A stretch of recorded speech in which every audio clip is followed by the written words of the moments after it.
2019년 11월 13일 밤 11시 14분입니다. 책을 한 권 소개하겠습니다. 이 책을 꺼낸 이유는 최근에 북한에서 내려왔던 북한 어선에 타고 있던 주민 두 사람을 한국에 머무르고 싶다라고 하는 주장을 묵살하고 북한에 돌려보냈다는 그런 뉴스가 화제가 되고 있는데요. 그러면서 제가 꺼낸 책은 빙하는 움직인다 라고 하는 책입니다. 빙하는 움직인다 라고 하는 책입니다. 이 책은 참고로 2017년 대선 전에 나왔습니다. 대통령 선거 전에 나왔습니다. 물론 그때 굉장히 이제 소란스러운 정국이었고 뭔가 사람들의 여론을 뒤집기에는 어려운 시점이었다고 생각합니다. 저는 두 가지라고 보는데 그 이유가 대선 기간이 너무 짧습니다.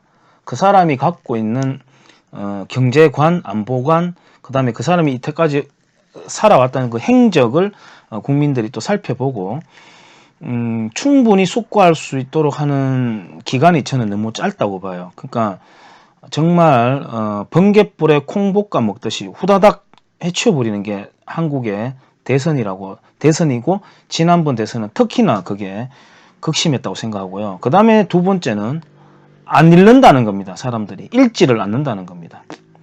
읽지를 않으니까 그 특정 사람에 대한 과거의 어떤 사실들이 밝혀져도 그냥 유야무야 넘어가 버리고 그러거든요.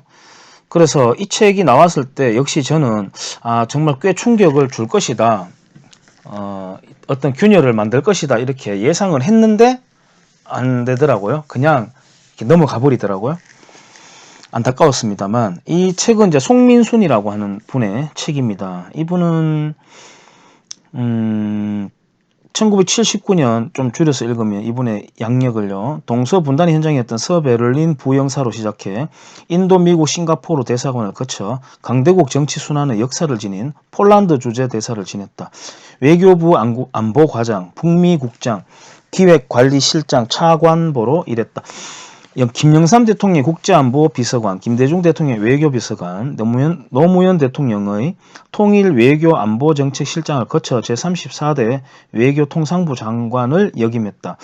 제18대 국회의원을 지낸 후 비례대표로 현재 북한대학원 대학교 총장으로 있다. 이렇게 소개하고 들어가겠습니다. 이 책은 저는 제 분야가 아닌 분들의 삶을 읽어보는 것도 배울 점이 있고 가치가 있다고 생각했기 때문에 다른 내용들도 있는데요.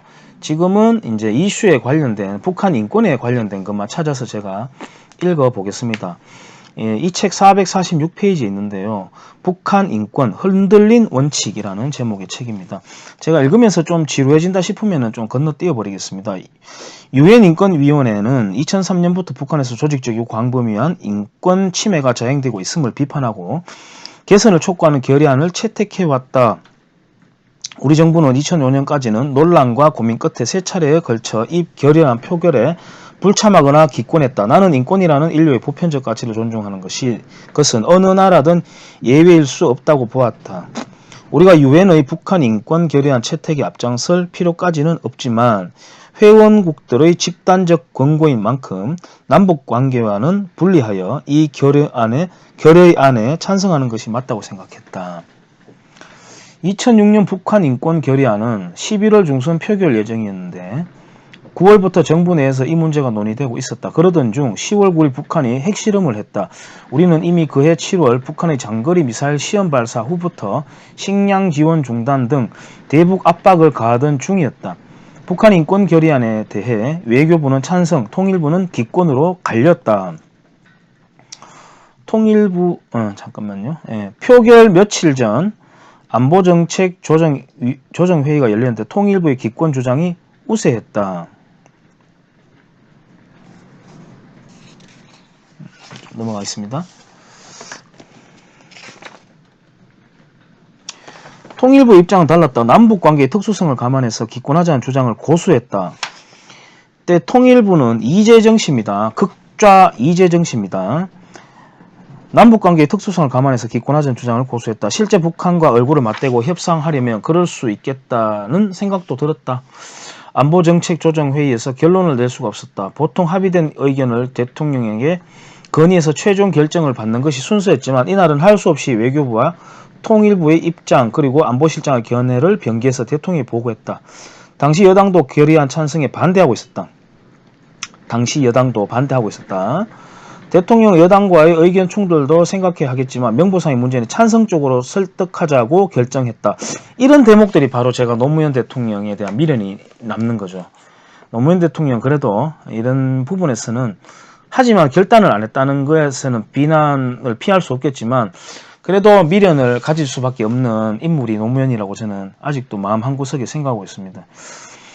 북한 인권 결의안이 유엔에 상정된 후 한국은 처음으로 찬성 투표했다. 2007년에 다시 북한 인권 결의안 표결 문제가 대두되었다. 이번에는 내가 외교부 장관으로서 책임을 져야 했다. 1년 전에 심한 논쟁 끝에 대통령의 결정을 받아 찬성 투표했는데 인권의 보편적 원칙은 물론이고 국가정책의 일관성은 유지해야 된다고 생각했다. 2007년이면 노무현 대통령이 좌익적인 어떤 좌경화된 정책에서 점점 조금씩 정신을 차리면서 바뀌어가고 있던 그 시점을 말합니다.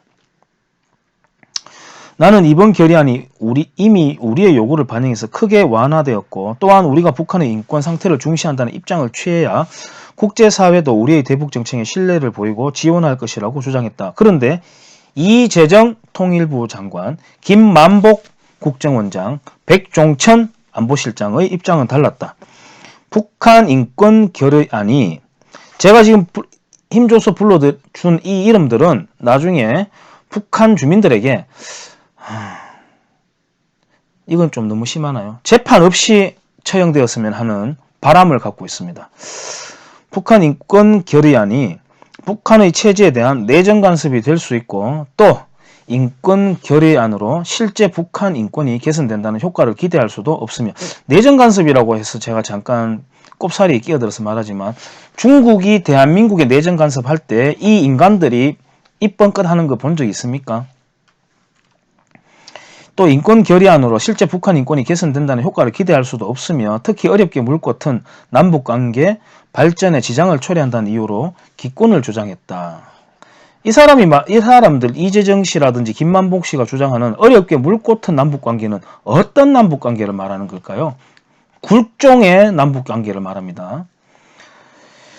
김장수 국방장관은 특별한 의견이 없었다.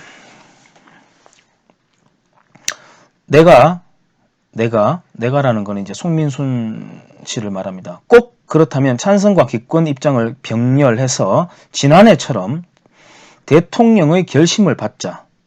그랬더니 문재인 비서실장이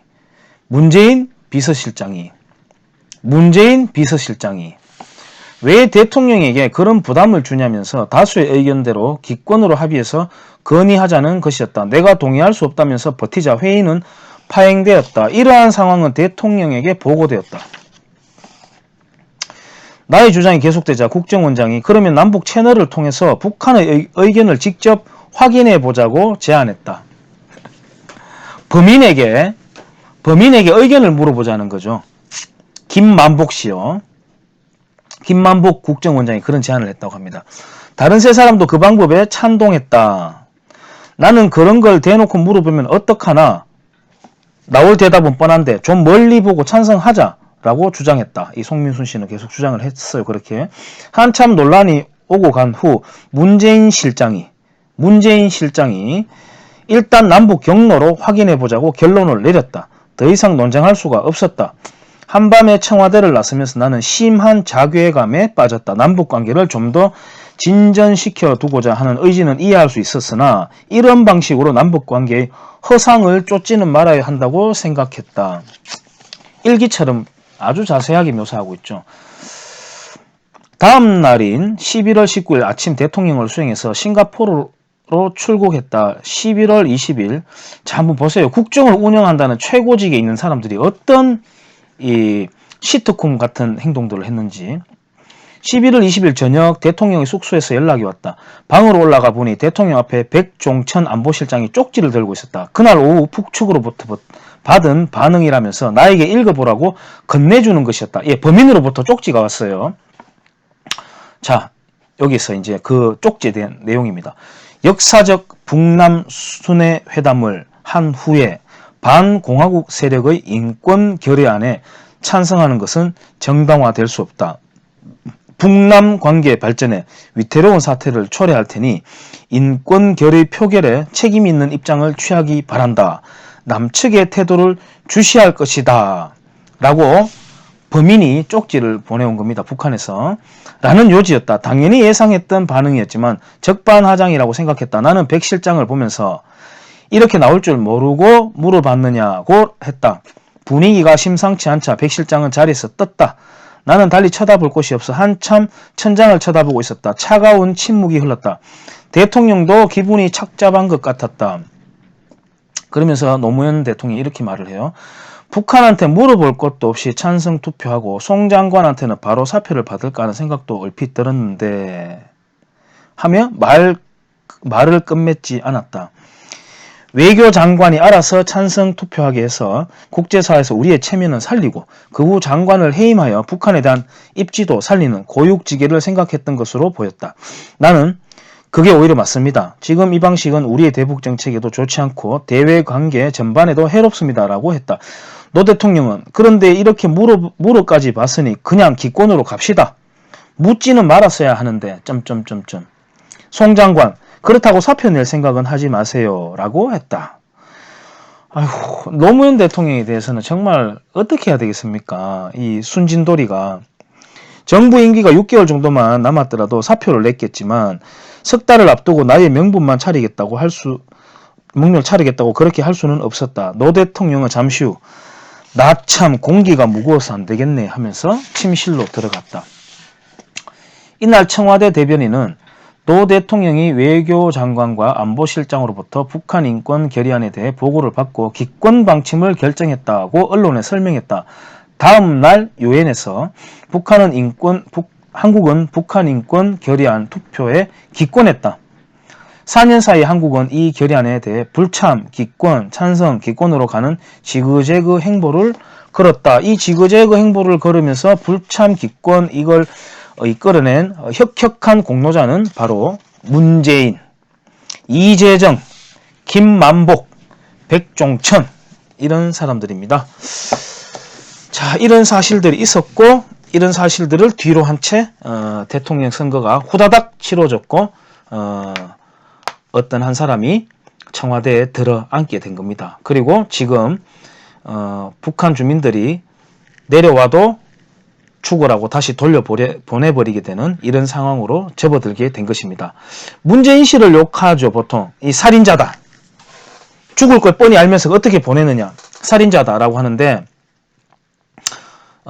대한민국 보수 진영이 비겁한 거는 뭐 정평이 나 있지만 우리 국민들도 비겁합니다. 물론 저를 포함해서요.